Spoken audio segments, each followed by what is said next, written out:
What's up, everyone? Welcome back to the channel. Boozer here. Thanks for stopping by. Hopefully, you guys having a good day so far. In today's video, we have behind us the upcoming brand new Fusion champion who was partially teased in the teaser video a couple weeks ago. So we're aware of this champion aesthetically. And then we got a little bit of a quick look at what she can do in some gameplay footage. Like I'm talking like 5 seconds of gameplay footage. But here she is. We have her full kit revealed and some details about her upcoming fusion. So first off, let's talk about some Plarium commentary on what they have to say about this champion. It's going to be, hey folks, next Wednesday, July 1st, we're planning to launch a classic fusion event for a new champion. We knew that this champion was going to be in a classic fusion format, which means to complete this fusion, you will have to farm rare champions, level up those rare champions, and then fuse those rare champions into epic champions, and then level those epic champions up, and then fuse those epic champions up into the fusion Haggibah. Now, because she is a classic fusion type or a hybrid type fusion, you will be able to exchange her for a token, fusion token choice. And this is going to be the first opportunity for players that have collected 3 fusion tokens to trade for the top tier of the exchangeable champions, such as Newt, such as Fabian, etc. So this could be a very, very exciting time for some of you guys. But before we start dreaming about Newts and Wixwells and Fabians, let's check out if Haggibah is actually worth talking about, worth keeping around. Let's read further. So she is going to be a dark elf, another dark elf, guys. Absolutely killer. This year has been nuts for dark elves fusions. I mean, we got Noldula, Mavera, and now Haggibah. It's absolutely nuts in terms of dark elves. The faction is already loaded up. Why add another champion there? I mean, I get that it's part of the web of corruption stuff, but man, this is nasty. Okay, so anyways, a dark elf, HP based legendary champion, force affinity. All right. I feel like this kind of line of champion has been showing up a lot.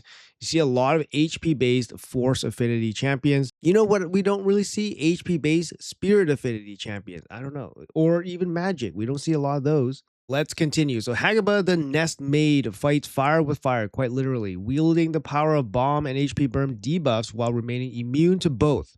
She serves as a potent counter to burn PvP teams. Now, I already see an issue with this comment here because what burn PvP teams are they talking about? There's literally one viable HP burn champion and used in any kind of like higher end arena, and that's going to be Gizmat. There's just not too much use for HP burn right now in the current arena meta. At the same time, the synergy with Leech debuff allows her to perform well in PvE content. Sure, that's fine. Not to mention our poor friend Bommel, who will get a taste of his own medicine. All right, cool. You know, Bommel terrorized me for many, many months when he was first released. That was many years ago, maybe 4 years ago now. So nice to see Plarium release a counter to Bommel 4 years later, I guess. Let's check out her overall kit and then give our own opinions on that. All right, guys, so this is the full kit for Haggibah the Nestmaid. Let's have a quick look here and read through and give our analysis on this. So first, her A1, Blast of Purification. Attacks one enemy, one hit, has a 100% chance of fully books, 3 books in this ability, of placing a HP burn on for 2 turns. Then places Perfect Veil on this champion for 1 turn. Honestly, not a bad ability, like generally speaking. 100% chance HP burn A1 on a single target, probably going to be pretty solid for somewhere like Clan Boss. Perfect Veil on this champion also will increase her ability to stay around, stay alive.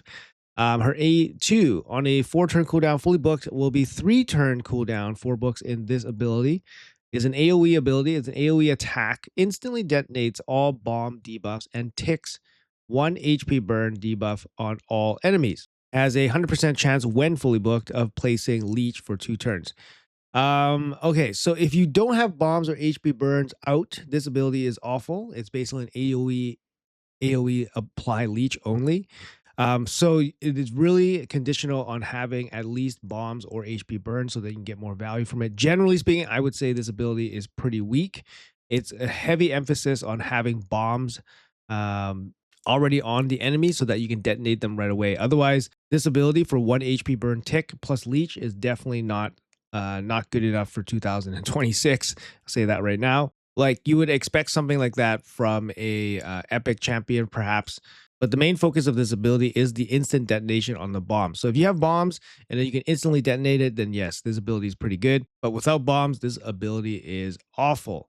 The A3 larval consumption, 4 turn cooldown. When fully booked, it's going to be 3 turns, only 3 books in here. Total 10 books in this champion. Steals all buffs from all enemies. So it's a no hit. It's just a steal. Touchless ability. Then has a 100% chance of placing 2 bombs on all enemies that will detonate in 2 turns. Will place bomb debuffs that detonate after 1 turn instead against enemies with no buffs. Okay, so this ability is pretty solid. So first off, the steal ability is a non-hit. There's a good and bad thing, obviously. It's a non-hit, so it's not going to take off any material stacks, but it's a steal, so you don't have to worry about affinity issues. The bomb condition, synergizes well with that first half of the skill, right? So if you can steal all the buffs from the enemy and then you place the bombs, it's going to detonate right away. The issue is protected buffs, right? Obviously, you can't steal protected buffs. And nowadays, it seems like every team has protected buffs. It's going to be extremely difficult to for example, start the arena fight by full clearing all the enemy buffs. They could have lightning cage that can prevent this. They could have stone skin that can prevent this, and of course, mercurial will prevent this from happening. In PVE for waves and stuff, this is totally fine. You're gonna get your big bomb explosion right away. You're gonna get the steel buffs right away. But then, what does that make of A2? How does that make A2? If you're always gonna get the 1 turn bomb duration against PVE with the A3, how good is the A2 then? The A2 is going to be pretty awful, right? It's just going to be 1 tick of HP burn plus leech on an AoE attack. I don't think that is good enough.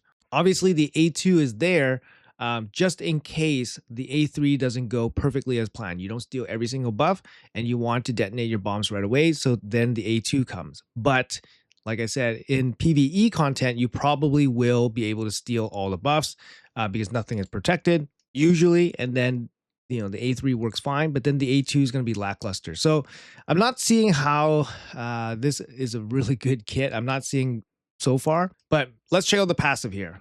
Insect Lord's Vessel. This champion is immune to HP burn and bomb debuffs and will not receive any damage from HP burn. Okay, that's cool. I mean, it's not crazy, but that's fine. Whenever an enemy tries to place blah blah blah hard CC on this champion or increase the cooldown of their skills, place a bomb debuff on that enemy that detonates after 1 turn. These debuffs will ignore any block debuffs buffs. And then aura is HP in all battles by 30%, which is pretty solid, or at least useful for everybody. Okay, so this passive actually is kind of interesting. The first part of it, HP burn and bombs, they are immune to it. They won't receive any damage from it. There's not an area in the game where HP burn is the primary damage that you soak up. So I don't think that's going to be too significant. Now the bomb stuff is interesting because yes, she will be, obviously not taking damage from Bommel, which is good. So it's gonna keep her alive and all that stuff, right? Although her kit doesn't really have anything to keep her alive, so you need another champion on the same team to heal her up and all that stuff. But she probably has the ability to probably solo Bommel at some point because she doesn't take damage from the bombs. That's a big deal. If you can build her out in like healing sets, I have no doubt that she'll probably be able to solo Bommel. Now, with that being said, not a super impactful first half of the passive. The second half of the passive is kind of interesting. So if she's basically getting hard CC'd or locked out, she'll place a bomb on the enemy. I think this one was kind of interesting when I first read. I'm like, okay, this could have some potential because it gives her some value without her actually having to take a turn. If she's locked out, for example, they'll land 1 bomb.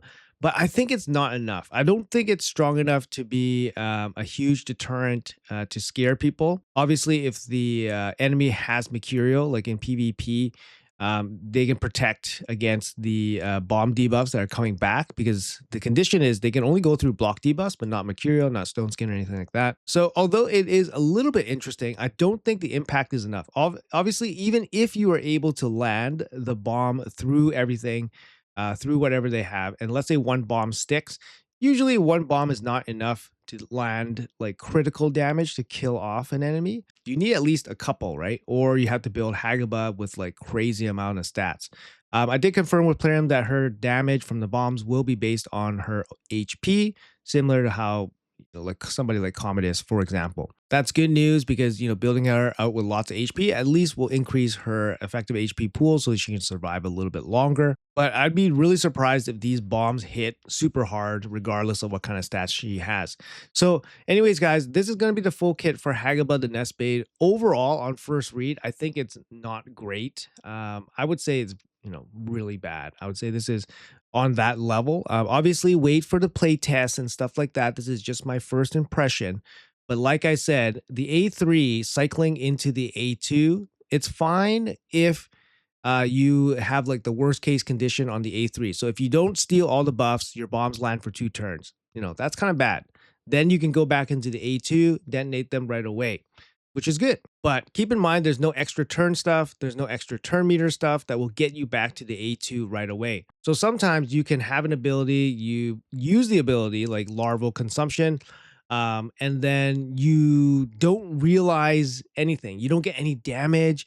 The bombs are not protected. They can be cleansed off, and then they won't, detonate until you get another turn back, until you can use your A2. So, it's not going to work very well in PvP. We see in some of the other bomb champions, like, for example, Nishak, the rat, they have an extra turn mechanic. They place the bombs and then they come back in with an extra turn mechanic so that they can reduce the duration of the bombs. In this case, Haggibah doesn't have any of that. We can also see, like, from the other bomb champion fusion that we had recently, Cross, the wall breaker, he had some increasing turn meter mechanic that allowed him the opportunity to potentially get an extra turn, or a quick turn, so that he can go back into the ability that reduces the duration and then detonate the bombs quicker. In this case, Haggibah neither has any of that. No extra turn meter stuff. She's fully relying on the A3 fully stripping the enemy and then the bombs detonating right away. So I'm just visualizing the gameplay on this champion, and it's not looking good, guys. The passive, I think it's okay. I think as a bobble counter, she's probably going to work out pretty well. The second half of the passive also, I think, is pretty decent, but it's not impactful enough to really deter or change how the enemy plays against you with this champion. I feel she's more of a PvE champion. She can definitely help out there. The A1 HP burn, the bombs, this full enemy strips, like I said, against waves and stuff on PvE. It's more likely that you'll be able to strip all the buffs off, because it's less likely that they have protected buffs, for example, and then you'll realize more value from the A3. So perhaps could be useful for PvE content. She's in the Dark Elves faction, which is also another negative against her, because that's a pretty stacked faction. You're going to have lots of options. I'm just trying to think of some positives for this champion, but right now I'm not really seeing it. I mean, even for an early game player, yes, she can be kind of useful. She brings leech, HP burn, a bit of damage, but honestly, like, is she worth spending 10 legendary books on? I'm not convinced at this moment. I think most people will safely be able to get their tier 3 fusion exchanges happening with this champion.